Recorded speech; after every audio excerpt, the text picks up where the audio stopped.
understand that, every wealthy family has an origin story. Every wealthy family has one person at least who decided to change the trajectory of their family.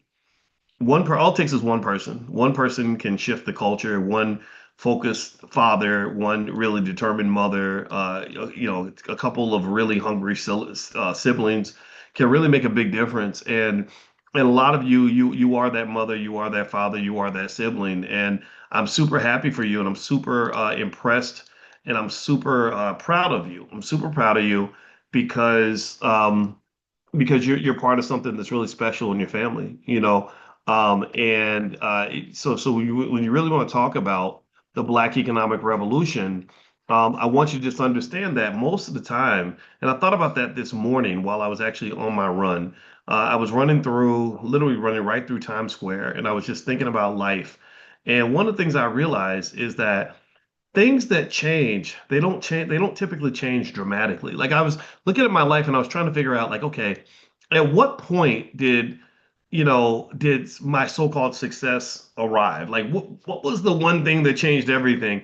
And you know what happened? I couldn't think of one thing. I was like, no, it wasn't one thing. It was like a thousand things. It was like a thousand little things. And it wasn't like I just said, okay, one day, I got up on a Tuesday and I decided to go ahead and take the plunge and apply for the job or da da da. No, there wasn't a day like that. It was a code of behavior. It was literally committing to a culture in terms of my habit formation regarding what I did on a daily basis. Do you understand? Like there definitely wasn't one day where I got my PhD. I mean, there's like 1,000 days in a row of not even 1,000 days. Oh my God, probably 3,000 days of consistent effort, toward that goal. Um, Building wealth. I have a little bit of money, right? I'm not poor, but it wasn't like there was one day I became wealthy. It was just a culture. It was like a set of habits. Okay, I'm going to put a certain amount of money in my stock portfolio, come hell or high water, and over time the wealth grows. So if you're looking for that success, I would encourage, or even if you consider me to be a little bit famous, right? Um, I go places and people recognize me, but it wasn't like it all happened because of one thing, And I used to think it would be one thing. Like when I first my first national TV interview was on Fox News right after Hurricane Katrina, and I didn't know Fox News was so political and so biased. They just like to make stuff up, And so in their words, I was the radical professor who said that it was okay for the Katrina victims to loot stores, that stealing was okay. Syracuse professor says looting is okay. And I didn't say that. I just said, shoot, if I'm up in there trying to survive and you don't abandon me, I'm a break in any store I need to break into to feed my family because y'all ain't thinking about me right now, and you're busier protecting your stuff than you are protecting people. And that's logical. That's not even a radical statement in my opinion, but it became radical because they like to radicalize Black people. And I really remember thinking that that one national TV interview was going to kind of change things, that my life was going to just shift suddenly, and it didn't. It didn't. There would, it was like 1,000 national TV interviews and stuff like that.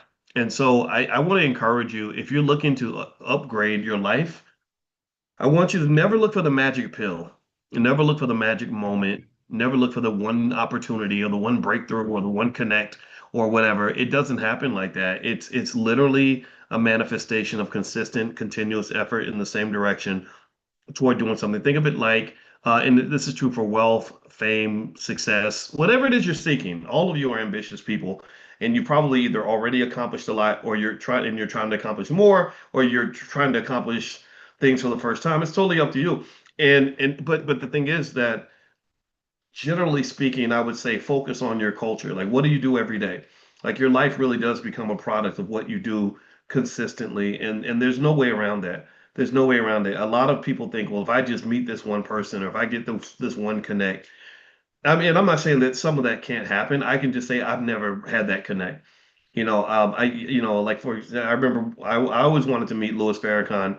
I met him many times, and that was great. I formed a great relationship with the Nation of Islam because of that.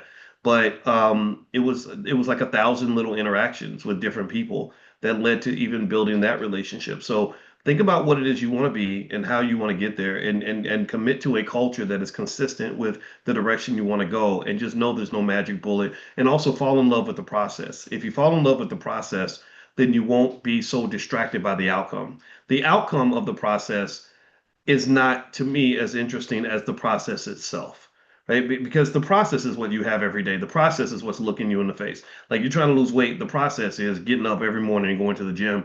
Find something about the process that you love. That way you can fall in love every day. And then you can think about the outcome, but don't sort of look at it like I'm going to suffer consistently until I get to my goal. Because then that's a formula for depression.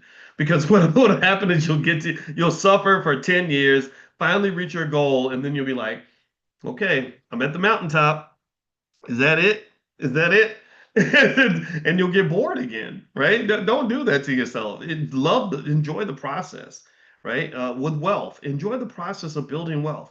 Enjoy the process of getting up every day and learning about economics in a way that you never thought about it before.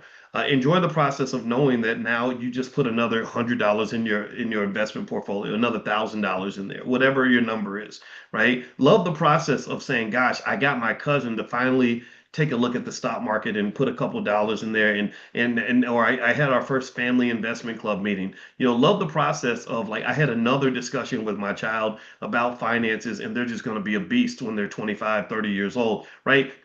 Figure out what part of the process you love, and love that. The process is your life. That's literally just everything. The process, your life becomes the process. If you want to know my process is, one, health is wealth, because I just watched my mother die, a pretty sad death from some health problems. Eating a lot of that slave food, that processed shit the sugar and everything, right? I've gained a renewed focus and a commitment to health as a result of that. That'll shock you into it. And also, what else is in my process?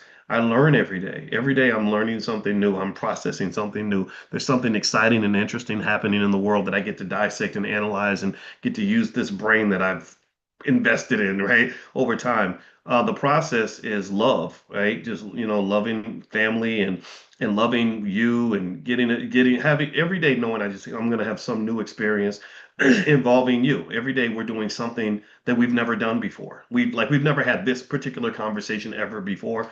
It's never been September 11th, 2025 ever before, right? There's been September 11th before, but never September 11th, 2025. So each day has something you can fall in love with. And I would encourage you to, like, find those little things, and those little things are what's going to really be worthwhile. It's not just the big stuff at the end. All right, so let me grab your questions here. Calvin McWilliams, smartest black man on earth. What are your thoughts on the mineral harvesting in countries like Goma, Congo, and other parts of Africa? Mineral harvesting. I think you're talking about, like, the fact that the Europeans, and their ghetto asses, they were so ghetto before they discovered what the Africans had. They actually, Europe was kind of in the dark ages before they actually bumped into African people, and as a result of all the wealth in Africa, that's how Europe became very rich. And to this day, you still see the highly problematic and disproportionate distribution of wealth, resulting from the fact that Africa produces so much mineral wealth, and most of that ends up going into other countries. And some of the problems are that the European exploitation of Africa has created a tremendous number of ugly conflicts in different areas, as they're fighting over these resources, and that's something that's really scary and sad and unfortunate. And also, one thing that isn't talked about a lot is that there's a lot of environmental damage that's occurring as a result of Europeans going through and just tearing up the landscape and tearing up the environment to pull these resources out of different African countries. And so, one of the things that I would hope to see is that, this is why I support, for example, what's happening in Burkina Faso and other places. Is basically what they're doing is they're just saying, look, we want a renegotiation. We're not saying that we wouldn't ever consider having a European partner, But if you're pulling something out of our ground and you're paying us a penny and then you're selling it for $300 per unit, the we want some of that $300. We want at least half of that. We want 70% of that. And that's going to be a problem because that's going to probably cause war. Because people will fight and kill over money. That's what it is. And so, I remember going through Nigeria in 2009, and I just was sad because, I'm 40% Nigerian, so shout out to us Nigerians.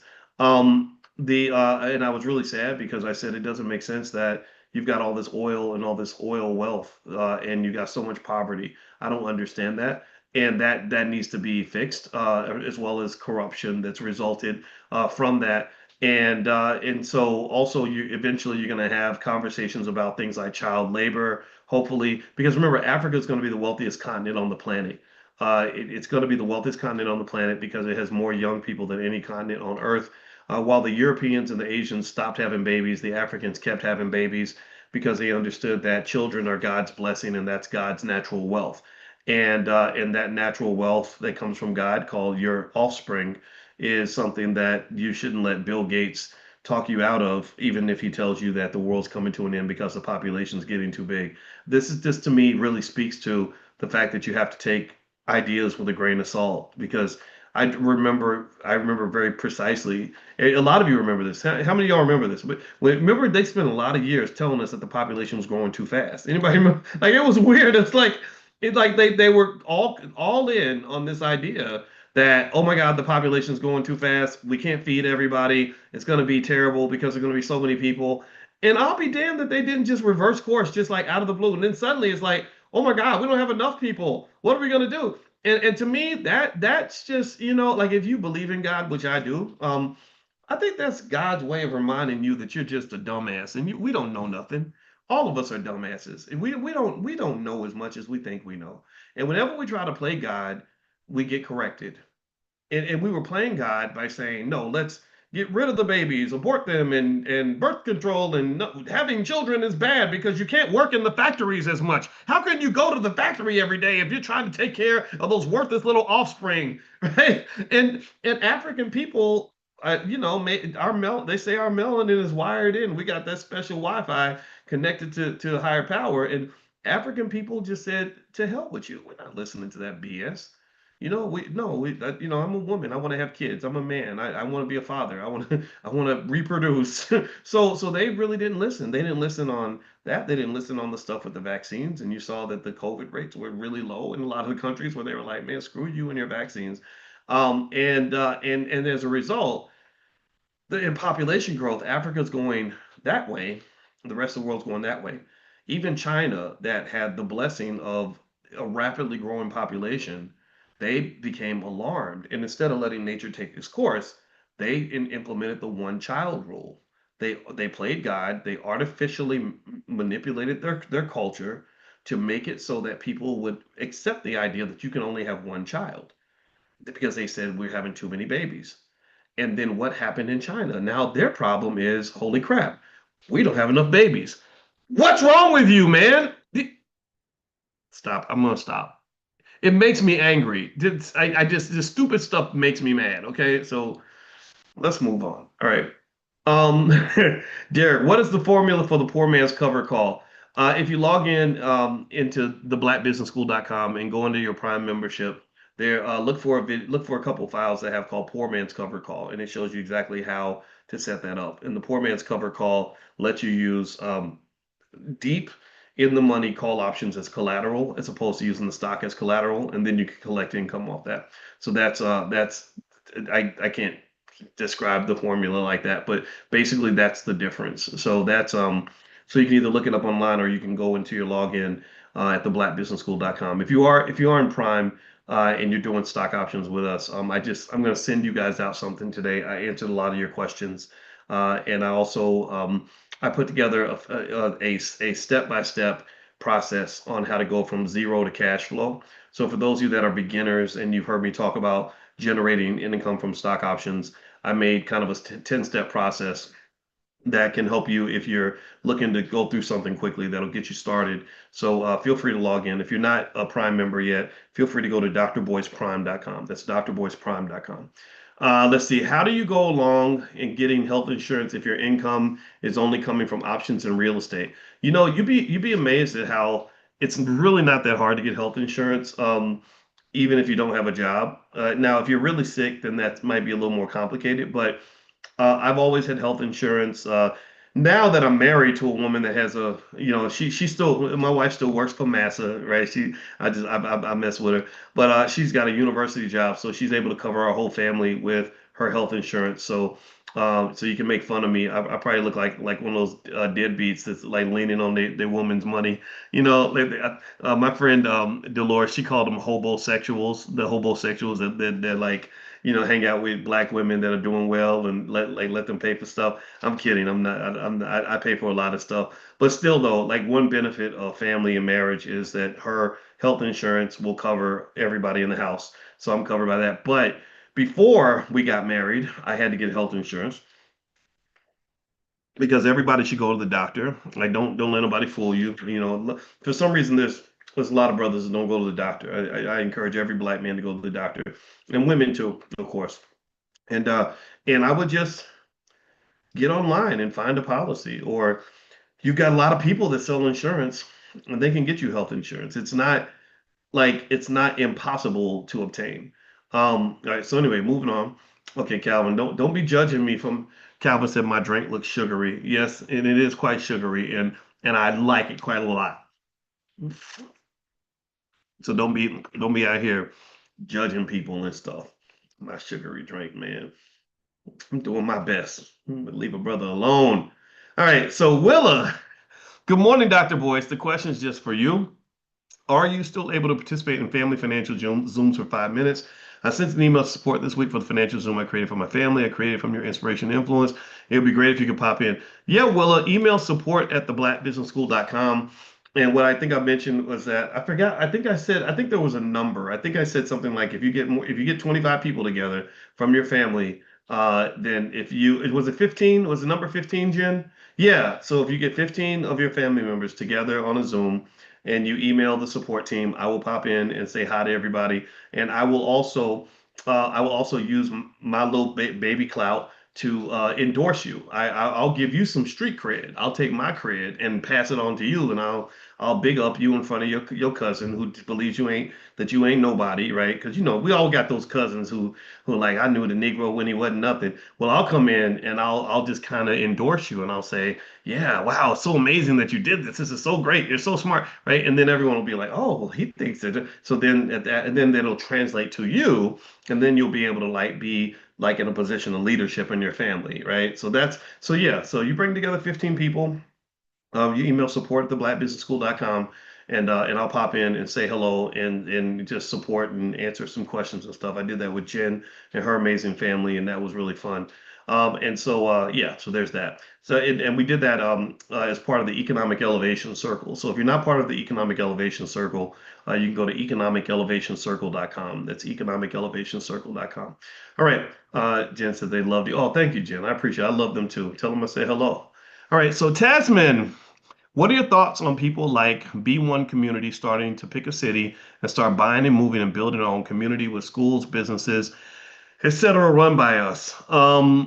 Yeah, I kind of think there's some places that are really good for that, like Tuskegee. Dr. Ken Harris is buying some land in Tuskegee and setting up a shop there. I told him I would buy some property there too and set up an office there for the Black Business School just so that we can help support the goal of establishing that critical mass down in that city. And Tulsa, I like Tulsa a lot, and my brother lives there, and we do some stuff in Tulsa. So I actually want to go talk to people in Tulsa, and we do have property in Atlanta, and so I think you just do what you can, like piece by piece, right? I don't think it's all going to happen in one felt swoop, but I think that all of us, by just having the mindset of institution building and property ownership, can really go a long way. So yeah, I think it's a great idea, and I support it 100%. Let's see here. Let's see, Gail, do we have an update or status of our Black Business Directory? Well, doesn't Jen, you have a Black Business Directory? Can you put that in the chat so that maybe everyone can go take a look at Jen's Black Business Directory and see what's going on with that? I know Dr. Lene Javette had some stuff going on too. So and then there's other stuff, We Buy Black, stuff like that. But Jen is in this room, so I hope you'll support what Jen has going on because we want to support our own. So start with the inner circle and grow out of that. Let's see here. Jen's going live on YouTube tonight. Okay, great. So Jen, if you put the link to your channel in there, everybody could go follow Jen. Like Jen is great. Jen's doing really good stuff in California, and I know a lot of you are doing good stuff, and I'm not ignoring anyone else, but since I'm thinking about it, I think that when you see stuff like that happening, this is a point that I want to share with you that I want to encourage you to consider. When you see somebody that you care about trying to do something that's hard, don't just cheer from the sideline. Try to see if you can get in the game, right? Don't just sit and clap and say, I'm going to pray for you and I wish you the best or I'm so happy for you. Like, do something, right? Well, what can you do? Can you buy something from them? Can you give them access to more customers? Can you share information with your network? Do something, right? Maybe it starts with basic stuff. Give a fire emoji every time they put up a comment, even if they don't have any other comments. I think that getting in the habit of being actively supportive of each other is really important. I encourage all of us to consider, don't just look at what you say, look at what you do. What you do is what determines everything. Actions speak so much more than words. And it's really important to give that action. So like for example, with D1, that was my tiny little way of trying to show what I'm talking about, to like, exercise this in public so you can see it.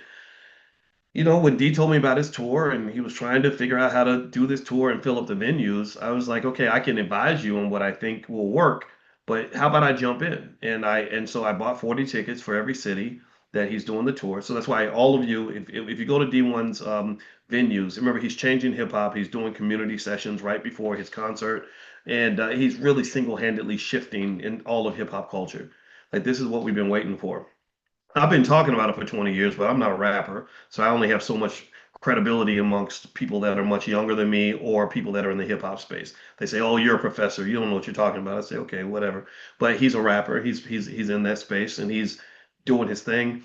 And so if you go to any of his events, um, you can come in for free if you just say Dr. Boy sent you. If you're among the first 40, then you can come in for free. But then also uh, just that support it inspires the person that's doing whatever they're doing. When you're standing there in the front row cheering and clapping and saying, "Way to go, brother. I love that." That makes a big difference. It really does. It makes a difference for me. If you say, "Hey, Dr. Boyce, I just want you to know I'm listening. I like what you're doing. I'm it's affecting my life." That gives you fuel. That's like a little shot in the arm to say, "Okay, yeah, let's go get it. Let's make it happen." So I would say, so with D1, if you want to follow his tour, is d1music.com, the number one music.com. I'm going to be at his New York event, and also I'll probably fly down to Dallas, but he's also got other stops in DC, New Orleans, and some other cities. I can't remember all. I think Boston might be one of them. So that's all on his website. All right, so moving on. Let's see. Tasman, how can positive, like-minded Black folks practice powernomics and get unified when we are so spread out across America? That's a great question, Tasman. So the first answer to that would be the digital space allows us to come together. Remember that when we're connected digitally, it doesn't matter where we are physically. Like right now, would you agree? Give me a yes if you would agree we're connected right now. Would you agree? Give me a yes if it feels like we're in the same room right now. Yeah. So what's happened here is um being digital, it reminds me of something in mathematics they call orthogonality. And what that means is basically you're kind of operating in a space where you've taken this limiting variable, which would be distance. How far away from each other are we? And you've actually moved to a different dimension where distance doesn't matter anymore. You're operating based on a different kind of mathematics that allows you to still be connected, and it doesn't matter where you live. And I think about this in terms of also like how you make your money. A lot of us grow up with the wrong economic mathematics. we grow up with this really ridiculous idea that the more hours we work, the more money we make. So you make $40 an hour. So you say, if I work 50 hours, I make $2,000. So what happens is that the amount of money you make is limited by time. So you're operating in a plane, in a universe where time is connected to money. Time and money are cousins. Time pours into money. And if you have no time, then you have no money. If you invest no time, then you get no money. So what I say is I tell everyone to teach your kids a different kind of economic mathematics. Don't don't let time get into the equation. Take time out of the equation and you use what they call orthogonality. You go to a different dimension where your economic mathematics is different. It's something like if I have sell a product for $40 per unit and I sell 50 units, I make $2,000. So now in this universe, time doesn't matter. It could take me 3 years to make $2,000, or it could take me 3 seconds to make $2,000. Time's not relevant anymore, right? So ultimately, when I talk about financial consciousness, just know that when I'm thinking about consciousness and what plane you're vibrating on and what they call a higher frequency and all this other stuff, I'm thinking about it really from a heavy, like a mathematical standpoint, because I think in terms of dimensionality. So when you are able to operate on a different plane, then you raise your consciousness. You literally are almost living in a parallel universe. It's like if people are on the internet cussing each other out, and you say, "I'm going to just turn my phone off and I'm not going to participate in that." What you've done is you've raised your consciousness. You've taken yourself to another universe, another dimension, where now what matters is what's in front of you, not what's on the internet. You're not caught in the craziness of online banter and fighting and all this other stuff, right? So I would encourage you to be conscious of your consciousness, right? Be conscious of your consciousness. So consciously think about what is my consciousness right now? Right now, I'm arguing with you. I'm about to get ghetto with you. I'm about to fight you because you said something that upset me. Blah blah blah. What happens if I just turn the radio off and I just disconnect?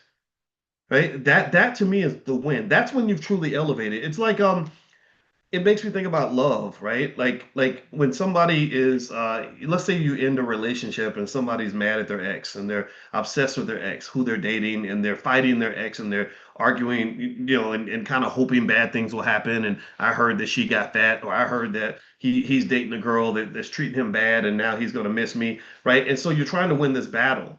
You're really trying to win this battle. And what people I don't think what I think we forget is that the best way to win the battle is not to really win the battle. The best way to win the battle is to raise your consciousness to the point where the battle doesn't even matter to you anymore, right? So the way you really know, if you're ever trying to defeat uh, a situation like with an ex or something, um, the opposite of love is not hate. Hate is just love turned in a different direction. So the more I yell and scream about how much I hate you, the more I'm really showing you that I still love you. I'm showing you that I still have feelings for you. They're just different feelings, but they're still feelings, right? The opposite of love is not hate. The opposite of love is indifference, because that's when you've truly elevated. You've elevated to another dimension. You're living in another world, so they tell you, yeah, I heard that he got a new girlfriend. You're like, wow, great. I wish him the best. And then you go back to whatever you were doing. You don't even care. Right. So and that's how you defeat everything. That's how I knew in my life that I'd risen to another level. When they talk about leveling up. The way I knew when I'd risen to another level is when I got to the point where, like, at one point, maybe something or someone is my competition, and I'm obsessed with defeating the competition. And the times where I always knew I had defeated the competition was when the competition was no longer the competition. Do you understand? Does that make sense? Like when I got to the point where I was like, whatever, I don't care.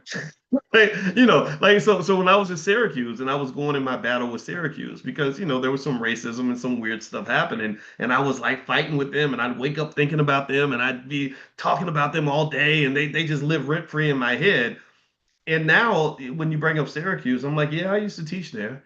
Yeah, that thing happened. And it's like me talking about another person's life. It's like, yeah, that was important to me in my 30s, but now I ain't worried about it. Like I'm good. I'm happy. Good luck to them. Right? So I would encourage you to really think about things that way when you're talking about whatever it means to accomplish whatever kind of goal you're trying to accomplish.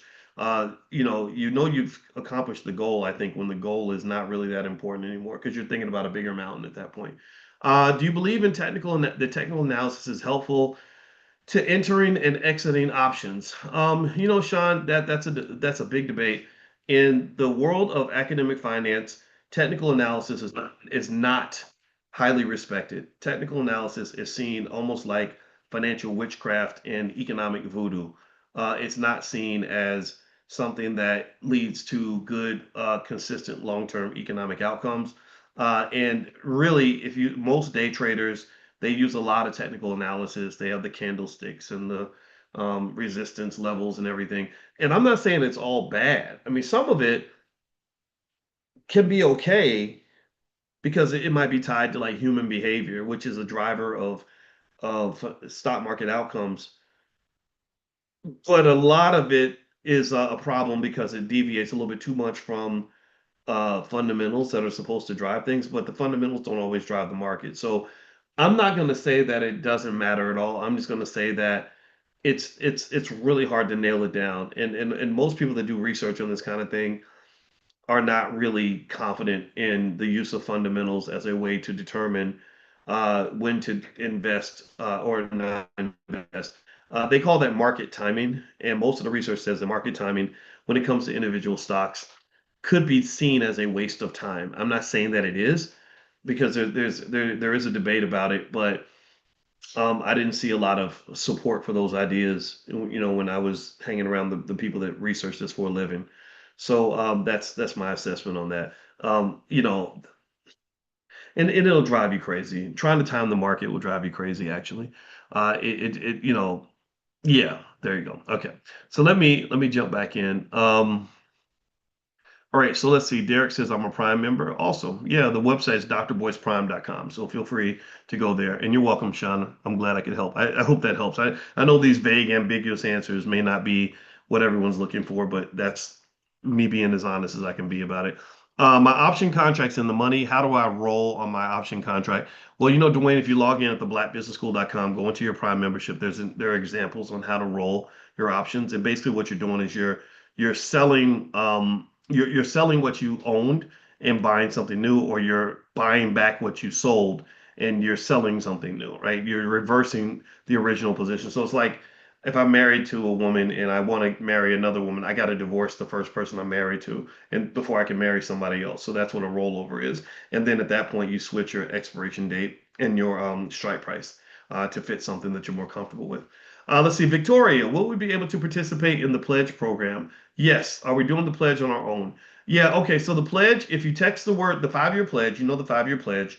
I'm asking you to pledge to yourself and to your families that you will pick a bill of $300 or more, preferably $500. That's the average car note, and invest that amount consistently in the S&P 500, which theoretically is supposed to give you between $30,000 and $40,000 in liquid wealth in 5 years. So if you want to take the pledge, the way to join is text the word pledge to the phone number 87948.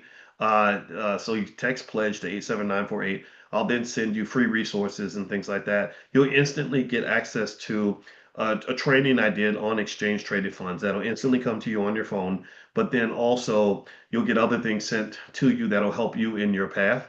But then if you can't do it that way and you live in another country, you can go to 5yearpledge.com. That's the word 5yearpledge.com. And once you do that, then you'll be connected to us in a different way, and you'll still get stuff from us via email.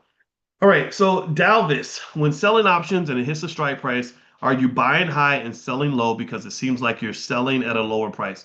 When you sell options and it hits the strike price, no, if you sold an out of the money option, then the price has to go up to hit the strike price. So that means you've made money relative to where you started that particular trade from. It doesn't mean you made money overall because maybe you own the stock and it's been dropping for a while, but it does mean that based on that particular trade, your price has to go up if you sell an out of the money option, if it's a call option. Let's see, Terrell, what's a good AI ETF besides AIQ? You know what? I'm trying to remember. I know that ARK Investing, if you look up ARK, ARK, and they have a bunch of different funds, and ARK does a lot of stuff with AI, and just anything that's tech related, they're really big on the tech stuff, right? So I would consider that some of the ARC funds, they have a bunch of them. I don't remember which ones I own. That's how many they have. But I know that they've got, there's another one with the ticker symbol ROBO, which is a Global Robotics and Automation Index ETF. That's ROBO, ROBO. There's another robotics and artificial intelligence ETF with the ticker symbol BOTZ, BOTZ, BOTZ. So, and then the last one you can look at is RT, ARTY, and that's a future AI and tech ETF. So ETFs are exchange traded funds. They're great ways to invest consistently. One of the best ways to combat AI is to buy stock in the companies that are going to benefit from AI. Oracle is the one that just took off like crazy. I'm not buying Oracle though. I bought some puts on Oracle. I feel like people are just getting a little too excited. I couldn't believe Oracle went up. It went up 40%. Larry Ellison, the owner of Oracle, I think his net worth went up by $110 billion, literally just like overnight. And I believe that that's showing kind of the corruption that his affiliation with Trump, I think, drives a lot of his wealth, and a lot of people are getting rich because Trump's in the White House. And Jen, has you have shares of Oracle? Good for you. Oh man, that's great. I love it when my friends get rich. I didn't talk about Oracle in class though. I'm so mad. I wish I had taught. I wish I had looked at it because I was looking at a lot of different AI companies. I thought about Oracle because Oracle did Project Stargate with Sam Altman and the Trump administration. And I remember seeing it and I was like, oh, that looks pretty good. But I literally, if you'd asked me, like, hey, Boyce, why did you buy shares in Oracle? I'd be like, oh, that's right. Yeah, let me get some real quick. I would have done that, but I just didn't do it. So I missed out on all of that. I think I might own Oracle through an ETF, like maybe AIQ owns a little bit of Oracle. But the best way to jump in on Oracle was I did buy a put option on Oracle, and that's made a 32% return in about 3 days because I felt like the price was too high. Usually, when the market just shoots up like crazy, it overreacts, and these overreactions can be used as a way to make money. And so I personally didn't. I don't believe in Santa Claus. So when I see a stock just move that much, I make my first assumption is that it's probably too high. It's an overreaction. But my God, this stock, yeah, it's up 40% in the last like 4 days or something. It's kind of ridiculous. All right, so let's see here. Jen doesn't think it's too late to get in. I would buy some now. Okay. Well, you know what? I don't blame you. I would just say be careful. It's very volatile. I just pulled it up on my phone, and I got an alert from Robinhood telling me that the stock's very volatile. So, yeah, I just be careful. Be careful. Yeah, it's in fact, Barron's wrote an article about how it's a boon and it's also a risk. Let me see what does Barron's have to say about it. Okay. Wait, I can't read it. I'm not a subscriber to Barron, so I got to look it up later. But I'll talk to you guys about it more. All right, so let's see. Cedric, good morning, Dr. Boyce. When will the next class on stock options begin? I'm green when it comes to stock options. Okay, so this upcoming week we are going to meet for class. I'll send you guys information. If you're interested in options in general, just text the word options to 87948. So text options to 87948, and you'll get a notification when we as we prepare to meet next week. Also, if you can't wait till then, or if you want to jump in right away, every class is recorded, so you can log in right now and start right now. And also, if you are a beginner, go to Prime 101. Prime 101 is where you can learn all the basics. And also, I just put in a little cheat sheet on how to go from zero to cash flow. So you know that you can buy stock and rent it just like you would an apartment building and generate rental income. How do you get started? That's what the cheat sheet does. Okay. So feel free to take a look. You can log in if you sign up at drboyceprime.com. You can do that. Can I get a personal consultation? I don't do a lot of personal consultations, to be honest with you. But sometimes we do small group VIP consultations. So if you text options to 87948, you'll get an invitation when I do those. So it'll be like 4 or 5 people, and that way I can talk to you directly. One-on-ones are hard to do just because time is limited, but the small group stuff, we do those. Right. Janet, let's see here. Will I be able to buy $10,000 worth of stocks for options, liquid landlord. Yeah, yeah, 10,000 is enough to get started. I would consider using margin because margin will help you to expand the amount that you can control. The key idea to making money, or one of the keys, is controlling assets. That's why rich people borrow so much, get so much debt. If you watch that documentary about the Dallas Cowboys called The Gambler, or The Gambler and His Cowboys, where Jerry Jones talks about how he bought the Cowboys, pay attention. I mean, it's all about money. It's really a financial conversation because he basically went 2 or 3 years losing insane amounts of money. So he meet people, and the first thing he says, he say, "Hi, I'm Jerry Jones," and he said, "I lose $30,000 a day." And he would tell the players how much money he's losing by running the team, and and it was like so it's like how do you lose $30,000 a day? That's $1 million a month. He was losing money at a rapid rate. What kept him in business? What allowed him to control that team all that time until the Cowboys became very valuable? It was his ability to borrow money. He said it in the documentary. He said I'm real good at borrowing money. And because he was really good at going to the bank and getting the bank to loan him what he needed. And then as the valuation of the Cowboys went up, he had a more valuable asset that he controlled. He didn't own it. It probably took him years before he fully owned the Cowboys. I don't know how much debt he took on to own the Cowboys, but I know he took on debt to pay all those salaries, right? So as this asset was appreciating in value, that's when his net worth goes from negative to positive, and then he's able to borrow against this massive asset. So the Cowboys then become worth $2 or $3 billion.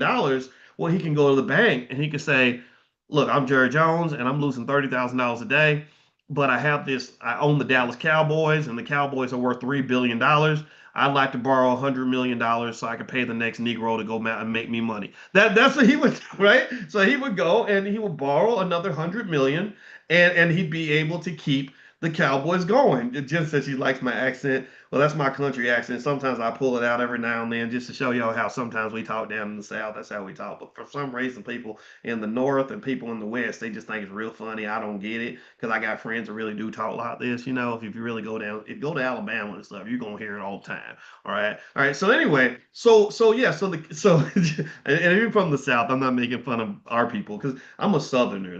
I'm from Kentucky, but I consider myself a Southerner. So the South just has a lot of good people, and I know people think they're ignorant and racist, but that ain't true. A lot of good people in the South. But anyway, so here's the deal. So he has this asset called the Dallas Cowboys, and at that point, the control of the asset, it makes certain things irrelevant. He's transcended small-minded financial thinking at that point. He's transcended. It don't matter. His credit score does not matter anymore because he's got collateral. Collateral trumps credit any day of the week. Collateral over a credit score any day of the week. When you got collateral, nobody cares what your credit score is most of the time. Number two, collateral trumps cash flow. It trumps if you got collateral, then you can create cash flow because you got collateral. You own the Dallas Cowboys. They're worth two, three, $4 billion. Now they're worth over, I think, 13 billion. I'm talking about the 90s and the early 2000s. So he's got this team that may not be profitable, but he's got this massive asset that he can borrow against that allows him to do what wealthy people do: buy, borrow, and die. And it really shouldn't even be called buy, borrow, and die. I think it should be called acquire, borrow, and die. It's not even about buying the asset all the time. It's just acquiring it. Acquiring something to control it is not the same as actually owning it. Do you understand? Like if somebody said, "Boyce, we're going to give you the opportunity to acquire $1 billion business right now, or $1 billion worth of Bitcoin. You control it, but you don't actually own it. It's not your money. It's not your asset really, but you acquire it." I would do that. I would do that because then I could use that asset to generate cash flow and to generate all these other things that I'm looking for, right? So when it came to that Cowboys documentary, I encourage you to watch it and turn your financial lens on because you'll see it. Another new movie that just came out that is heavy on the finances is Denzel's new movie with Spike Lee. I don't know if anybody's seen that one or not. It's on Apple. It's called Highest to Lowest, I think. I'm not done with it, but even in the first 45 minutes or so that I've watched, it's been all about money, money, money, money, money, money. Everything's money, money, money, money, money. And so so these I like movies like that because these are great financial lessons. You could you maybe you'll learn a little bit about asset acquisition. You might learn a little bit about how money changes people's um, perspectives and personalities. You might learn how money can cause fear and anxiety. It started off with Denzel. He's this record producer. I guess he's kind of like a Puffy without all the Diddy parties, and he's a big shot, and he runs this record label that is worth a lot of money, and someone wants to buy the record label, and he doesn't want to sell it to them because he's basically saying that all money isn't good money. He's quoting a lot of things I would probably say to you in this class, where he's and I have no doubt that him or Spike or both of them know about the stuff that we talk about here. I bet if you went to Spike Lee and said Boyce Watkins, he'd say, "Yeah, I think I know that guy from somewhere." Because these ideas about wealth and connecting wealth to culture, I think we've been I'm very happy with the fact that we've been able to get people to have these conversations. And so in this film, what they're talking about is, you know, when you have an offer where there's a lot of money on the table, how do you decide what things should be for sale and what things shouldn't be for sale?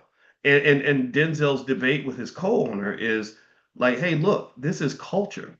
This is our music. This is about integrity. This is about more than just the money. If they buy us and they control us, because buying you is kind of like controlling you, right? If they buy us and they control this, they're going to turn this into something we don't want it to be. They're going to take our culture like they do black people on a regular basis. They're going to come in and buy our culture and then bastardize it, right? They're going to buy grandma's sweet potato pie and pee in it, right? And then the next thing you know, our people will be led in the wrong direction. And I love that conversation where he's explaining to his co-owner that all money ain't good money. And that's a really important lesson for people to learn. You should make money, but all money's not good money. You can't just take money from anybody that comes along because the devil always shows up with a pocket full of bread. The colonizers, when they left Africa, the colonizers, they returned. They just came back as investors. I'm an investor. So when you hear about a black business that got investors, you should not immediately start clapping. You should start asking questions. You should say, well, who are these investors and why are they investing and what did they get in exchange for that money? It's no different from if your daughter comes to you and says, "Hey dad, I'm dating a rich man." You shouldn't just clap. You shouldn't automatically say, "Oh my God, my baby's made it. She's doing great right now." No, you should say, "Oh, he's rich. Well, where did he get his money from? And what does he expect in exchange for this money?" That's what you should be doing. But a lot of us don't do that. We start clapping, "Oh my God, a black person got accepted. White people like him." And I find that really weird that we work so hard to get the acknowledgement of white people because they've treated us so terribly. Like, who does that? Who spends all their energy trying to get the people who've mistreated you to like you? Like, there's no rape victim who says, "I want my rapist to love me." Like, that's that's weird, right? Like, I think we should get ourselves to like each other. I think we should get black people to like black people. I don't hate white people, but I think that there should be some accountability for what's been done to us. Then maybe we can have a conversation. But if you're not acknowledging what you did to me, why am I trying to be your friend? That don't even make no sense. That's highly illogical. Let me keep going. Philip. Philip Moss says, my son is completing his private pilot's license. Good for him. Instead of working with a major airline, what can he do to start and build a business in this field? Great question. Yeah, I did my student pilot's license. So your son is Philip is probably a better pilot than I am. But I can say I've taken off and landed in an airplane several times by myself, which is crazy. It was like a big adrenaline rush.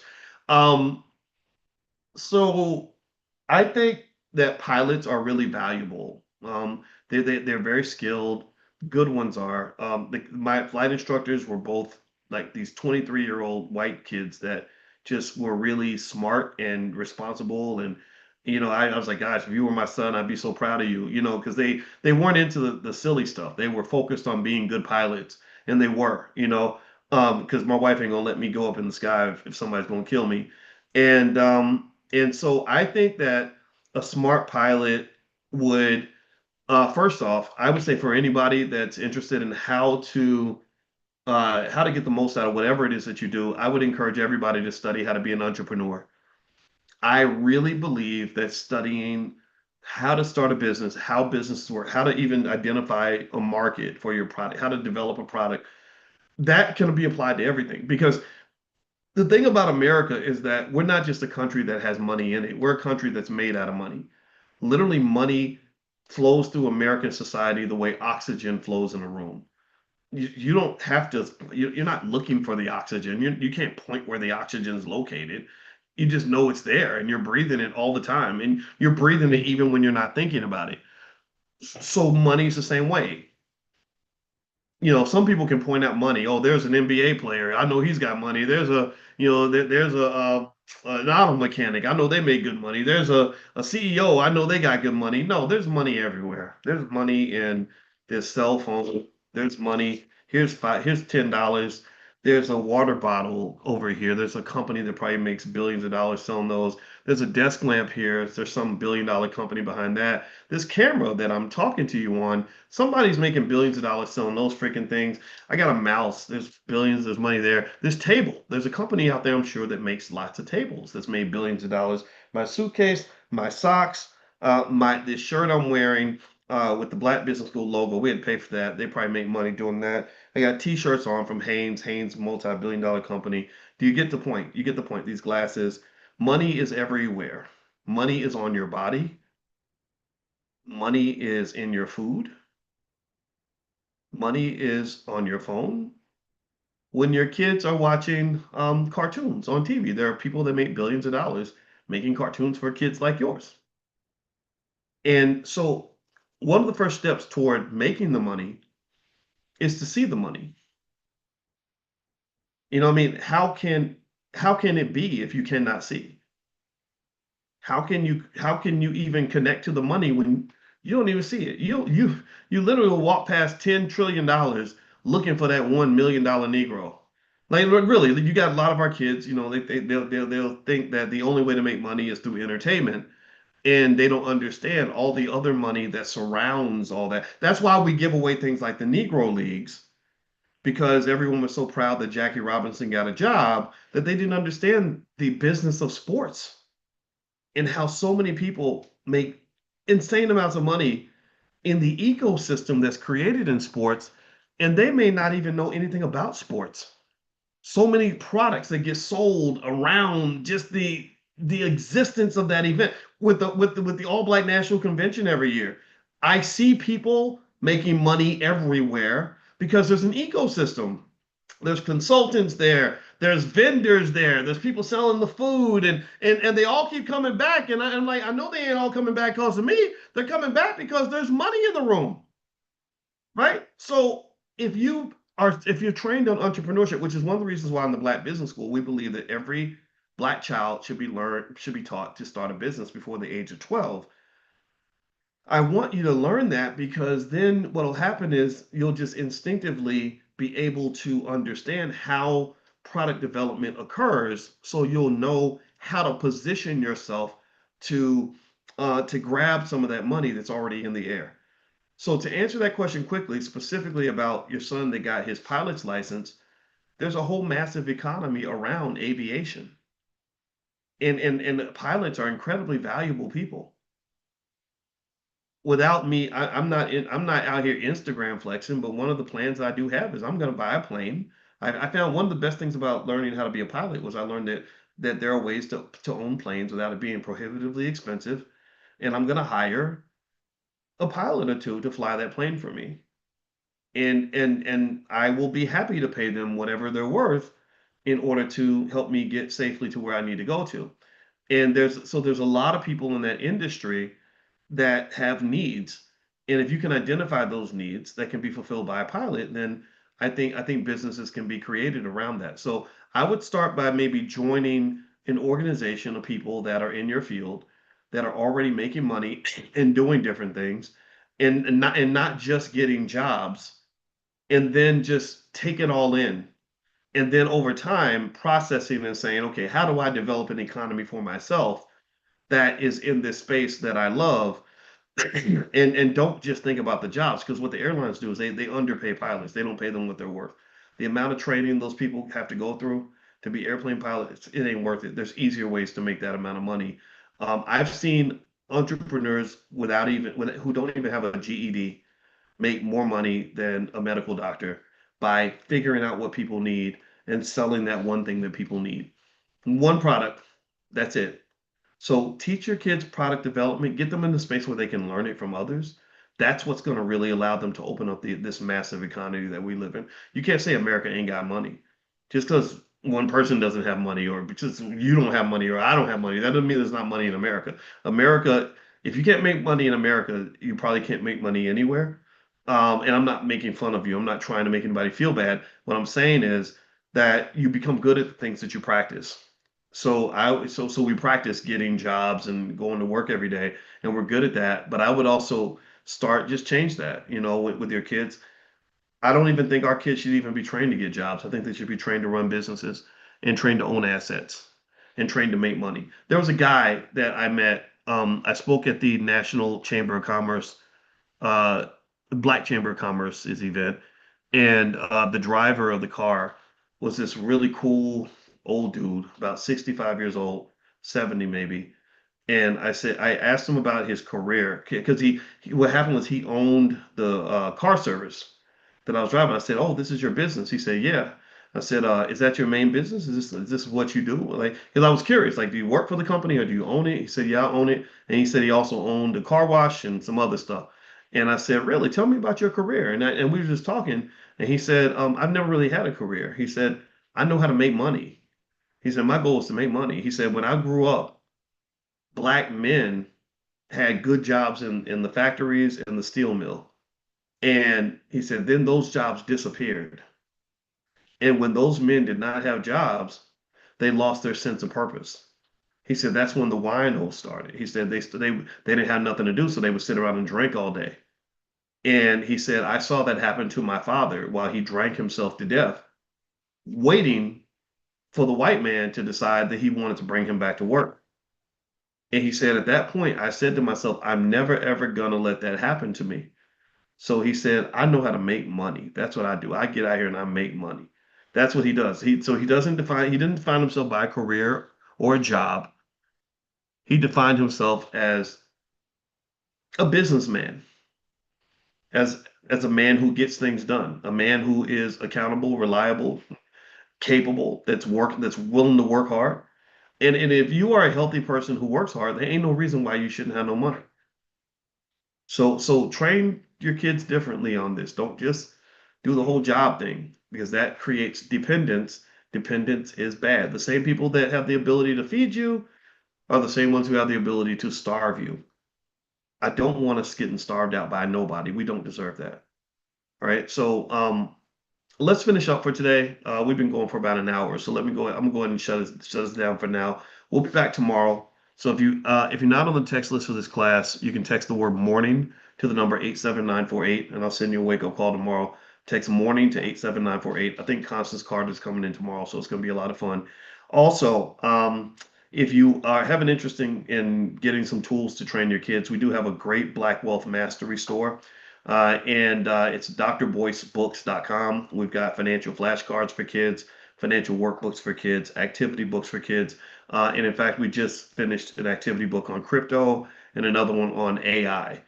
So if you want to take a look at some of those tools, just go to drboycebooks.com. That's drboycebooks.com. And you can use the code word morning70, morning70, all one word.